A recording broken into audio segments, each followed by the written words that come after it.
દ્વારકા જિલ્લામાં જનરક્ષક કેન્દ્ર કાર્યરત થતા 112 ડાયલ કરતા પોલીસ, એમ્બ્યુલન્સ, ફાયર, મહિલા હેલ્પલાઇન, ચાઇલ્ડ હેલ્પલાઇન અને ડિઝાસ્ટર લગતા હેલ્પ સેવા મળી રહી છે. દેવભૂમિ દ્વારકા જિલ્લામાં જિલ્લા પોલીસ વડા જયરાજસિંહ વાળાના માર્ગદર્શન હેઠળ આજરોજ ડીવાયએસપી વિસ્મય માનસેતા દ્વારા દ્વારકા જિલ્લામાં ફળવાયેલા 11 જનરક્ષક પીસીઆર વાહનોને દ્વારકા જિલ્લા પોલીસ કચેરી ખાતે લીલી ઝંડી આપી જિલ્લાના અલગ અલગ સ્થળે રવાના કરાયા હતા. જેમાં ખંભાળિયા 3, કલ્યાણપુર 3, ભાણવડ 2, સલાયા 2 અને દ્વારકામાં 2 જનરક્ષકના વાહનો ફાળવાયા હતા. ઇમરજન્સી સેવા માટે 108, પોલીસ માટે 100, ફાયર બ્રિગેડની સેવા માટે 101, અભયમ હેલ્પલાઇન માટે 181 તેમજ અન્ય આપતકાલીન નંબર ડાયલ કરવામાંથી મુક્તિ મળે છે. હવે 112 નંબર ડાયલ કરવાથી તમામ સેવાઓ લાભ લઈ શકાશે.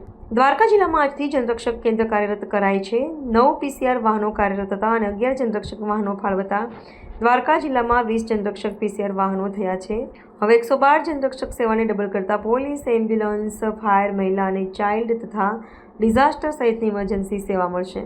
શ્રી દ્વારા દેવભૂમિ દ્વારકા જિલ્લાને ટોટલ 11 નવી 112 જનરક્ષક ગાડીઓની ફાળવણી કરવામાં આવેલ છે. જિલ્લામાં કુલ 9 ગાડી હાલ કાર્યરત હતી. આમ કુલ અત્યારે મળીને ટોટલ 20 જનરક્ષક ગાડીઓનું મેકમ થઈ ગયેલ છે. 112 જનરક્ષક જે ઇનિશિયેટિવ છે એ સરકારનો ખૂબ પ્રાયોરિટીનો ઇનિશિયેટિવ છે. આ ઇનિશિયેટિવમાં ટોટલ 6 અલગ અલગ સેવાઓ છે એનું એસિમ્યુલેશન કરવામાં આવેલું છે.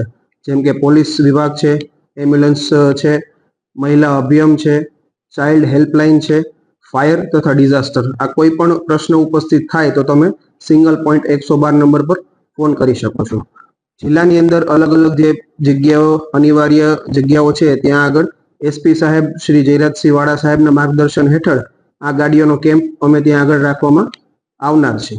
કોઈ પણ પરિસ્થિતિ ઉપસ્થિત થાય ઇમરજન્સી તેને પહોંચી વળવા માટે 112 કાર્યરત રહેશે.